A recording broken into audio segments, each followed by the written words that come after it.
Alright, moving on to section 1.5 of Stewart's Calculus, 7th edition, early Transcendentals, and this section is called Exponential Functions. And, well, what is an exponential function? Essentially, an exponential function is a function of the form f of x is equal to some number. Okay, I'm going to say 2, for example, and its exponent is the independent variable, in this case x. Alright, the thing that is our argument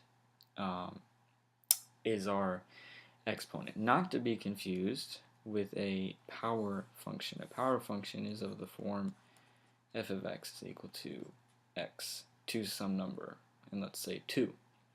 This is not what an exponential function is. This is an exponential function, this isn't. Variable as the power, variable as the base. Okay? For this one we have a constant as the base. Alright? So what does this mean, really? Let's review exactly what exponentials and powers and bases all mean. Okay, so I'm just going to give you some simple laws or rules, I guess, something like that. So let's see. Let's say we have a number n. Let's pretend it's a constant or whatever to the x. This is the same thing as saying n times n times n, okay, all the way till your last n, right? And you're going to have x amount of n's multiplied by each other. Okay, so if x is 3, you're going to have only 3 n's multiplied by each other. And if you have 3 n's multiplied by each other, you can simplify all that by just writing n to the x, or n to the 3 if you have 3. Okay, so these are called factors, by the way. Factors are something you multiply together. So there are x amount of factors here of n, whatever. So what happens now if, and this is getting more into the, well, not yet, because I'm going to show you laws of exponents for you after this. So what about, that's terrible, what about n to the 0? What if x is equal to 0? Well, anything to the 0 is 1. Okay, what about n to the 1 over x? Or I'm sorry, negative x, I meant to say negative x. Well, that's equal to 1 over n to the x. Okay. What about what's, oh yes, n to the, what if x is a fraction? Okay, what if x is equal to p over q, something like that? Well, that is simply the q root of n to the p. And you could also equivalently write that as the q root of n to the p, like this. So those are just properties of exponential functions and how to write them in different ways and what happens when your exponent is, 0, a negative, or even a fraction or a decimal.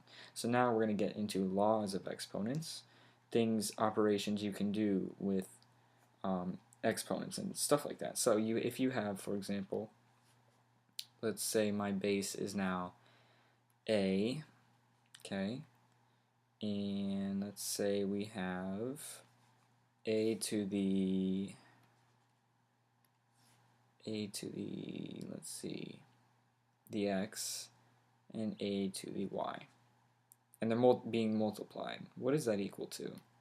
Well, that is equal to a to the x plus y. Simple as that. And this should all really be a review. You should know all this already. But it never hurts to review. So what about a to the x over a to the y? Okay.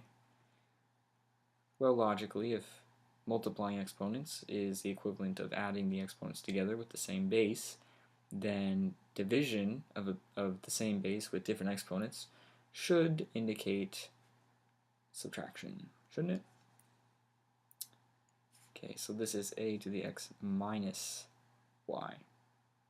What about a to the x to the y? Okay, power outside of a power. Well, that's the same thing as saying a to the x times y. Okay, what about now two bases, a and b? And both have the exponent x. Well, you can distribute that exponent, and you can get a to the x times b to the x, just like that. Now there is a common error people tend to make when they're working with exponents. For example, if I have 4 to the 6 plus 6 to the 6, okay, that is not equal at all to 4 plus 6 to the 6. You cannot distribute exponents. You cannot distribute exponents when to a quantity of terms that are being added or subtracted. You can't. You can when it's multiplication, like here, but you cannot when it's addition or subtraction. And because of that, you can't also do this. You can't distribute the square root to terms that are being added or subtracted. So this is a common error. It is very wrong, and don't do it. Your calculus professor will not be happy. He will be mad at you. So that is exponential functions and laws of exponents, a good review for this whole section actually.